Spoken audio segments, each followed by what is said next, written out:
So, Vinicius, so there is this You can call me Vinny's. Vinny. I'm sorry, Vinny. We are almost cousins, right? We are. We're Nobres. Vinny. So there is this acronym, PARSNIPS, which is teaching politics, alcohol, sex, narcotics, and so on, taboo topics. Do you think that using these such topics are relevant in the classroom, or do you see them as sensitive topics that should not be, should not be included in a lesson plan? I For think that example. first, they are sensitive topics. Full Mm-hmm. stop. It's a fact. I mean, Mm-hmm. and culture and cultural factors might determine whether in some contexts they are more or less sensitive, but they are sensitive topics regardless. Um, Again, I think that it is really up to the teacher to understand the context that he or she is in. I really don't like to say, yes, let's do it. No, we Mm-hmm. can't do it for pretty much anything, because I think that that's very risky. It's We not teach black and in white, right? Yeah, I It's don't not think that teaching black is and black. I don't think yeah. education is black and white. Mm-hmm. I think that in some contexts, yes, bringing controversial topics into the learning of a foreign language can be extremely engaging. I think that in some other contexts, it might actually hinder the development of communication. I think Mm. that the teacher needs to be really equipped with the critical thinking and the Mm-hmm. judgment to assess whether this topic is relevant to his context, Mm-hmm. to the profile of learners that he or she has, to their expectations, to their background, to why they need the language. So if you're teaching somebody who's an accountant and who really wants to learn how to survive in the business world with a specific terminology. I mean, let's talk about sex now. Might not be that relevant. Right. So I Mm-hmm. think it depends a lot on the student and what they need English for, what they expect. And it's up to the teacher to make that call. It's not really up to me to state Mm-hmm. whether this is good or this is bad. Yeah, absolutely. And okay, you've also written a book, right, with Catarina Pontes? Pontes, Yeah. yes, yes, yes. And the book is called The Getting into Teacher Education Handbook. Yes. And how did that happen? How did this transition happen from teaching into materials writing a book? I I know you're still teaching, right? I'm not saying that you're not teaching, I'm but not. how did that? Actually, I'm not in the classroom, Mm, unfortunately, mm-hmm. and it's one of the things that I miss the most. But I'm still with teacher education. I'm still observing a lot of Training lessons. teachers, right? Yes, and Mm-hmm. whenever I can, I always try to substitute or be involved with language learners too, which Mm-hmm. is something that I love tremendously. But I wrote a couple of course books before. I helped with one series, and then I was co-author of two other series for Fundamental 2 and Ensino All Médio. right. Okay. And then I thought to myself that I wanted to retire from authoring and writing, and I gave myself a fairly long break until I was approached by the National Geographic's Engage Learning, Mm-hmm. and they were the ones actually who asked me to write. And I said, okay, but I have a couple of reservations. I can't have very tight deadlines, Mm-hmm. because the thing about course books is that you have tight deadlines Yeah. because the course book needs to come out in a certain month, because otherwise you don't have time to adapt the course books in regular schools or language centers or whatever. So I said, okay, I'll write a methodology book, but let's negotiate a little bit the deadlines. And they were super cool. I mean, that was a fantastic partnership. And so this is a little bit how it happened. I first said no, but they Okay. insisted, and I said, okay, fine, okay, let's do it. And it's a very interesting process because it's very painful, at least for me. Mm-hmm. It's very painful while you're doing it. You know, when you're in the middle of the process, you are wondering, why did I say yes? But then when it's finally ready and you see it out there and people come to tell you that they've read the book, they enjoyed the ideas, and they find it helpful, it is one of the most rewarding feelings that It is. I've had. So What can teachers expect from reading the book? it's a very practical book. I think that our objective, Katarina and I, wanted to offer teachers who want to become teacher trainers or sometimes coordinators, supervisors who found themselves in this activity without any formal preparation, a first step towards this world of teacher training, teacher education. So it's aimed at experienced teachers, right? It is aimed at experienced teachers and also people who are already involved with teacher training, I see. but who lacked the formal education I to see. do that. There is a lot of literature on teacher education and teacher training around, but it's usually more complex. It's usually for experienced trainers in a way, thicker books with more theoretical background and a lot of case studies.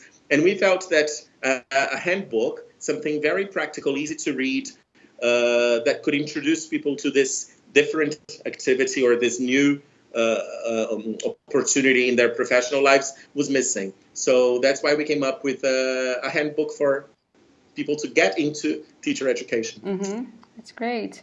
And as a teacher trainer, what are your biggest challenges as a teacher trainer? What are the difficulties you have to There face? are a few. There are a few. How long have you been a teacher trainer, Vinicius? Sorry. How long have you been a teacher trainer? I've been a teacher trainer for about 17 years. 17, wow. Yeah, 17 years. About 17, 18 years. I've been a CELTA tutor for 7 years. I think that I've been a CELTA tutor for 10 years. 10 years. Yes. Lots of experience. Now that was heavy. Ooh, 10 years already. 11, going on 11 years as a CELTA tutor. Anyway, I think that one of the biggest challenges, there are many challenges really. I love working with teachers. I think that what we do is the one thing that can really change the world. And I don't see English language teaching as this marginal activity, as a lot of schools or public policies might try to make us believe. So there is real education and there is English language teaching. I really think that we can do a lot with English language teaching. I really, really believe that by learning a foreign language and learning to communicate more effectively in a different language, we can have a huge impact in how people connect, how they relate, how they perceive their own lives. So I like working with teachers to try and bring this perspective to them. And this is a challenge because unfortunately there are a lot of people who are in English language teaching for different reasons that don't necessarily share the same beliefs as I do. And for me, that's quite challenging when I see people who are just doing it to make some extra money or who are doing it and complaining about it. So that can be a huge challenge. How do you help people find their true motivation? It can be quite challenging. And another challenge that we have faced today, I mean, we've always faced, but today it's been particularly more challenging, is language proficiency. There are a lot of teachers who can do very well in the classroom, but still lack the proficiency in the English language, the awareness of how the language works and the subtleties to pass it on to students in a more effective manner. So I think that these are two big challenges. One regarding attitude and another one regarding knowledge and skills, more concrete knowledge and skills. And how can teachers overcome this language barrier? Because, we need to talk about language development, right? We need to. Absolutely. I think it's something that it's quite overlooked now. It is. Yeah, it is. Unfortunately. It is. It is. I can assure you that yes, it is overlooked by many. I think that the first thing, and it all boils down to attitude. I think it has a lot to do with how you perceive languages and the English language, and how important you think this is. if you convince yourself that it's really important for you to keep learning, and if you're constantly doubting yourself and how much you know and trying to find answers, and if you're restless, you will naturally find opportunities to learn more or to practice your English. Because let's face it, depending on the context where you teach, you might not be exposed to a very natural kind of English. If you're teaching elementary learners, or if you're teaching sometimes young learners, you have to grade your language, and you are exposed to a limited set of lexes, for example. Yeah. And then you have to go out and find opportunities to both receive input and produce language more freely. But again, it has a lot to do with your attitude. I mean, nobody can push that into you. Nobody can force you to do this. Or spoon feed you, right? It's exactly. There's no pill, the English pill. You take it and suddenly you're more fluent, more aware of the language. So it has to do with studying, sitting down and reading, and challenging yourself and your knowledge all the time.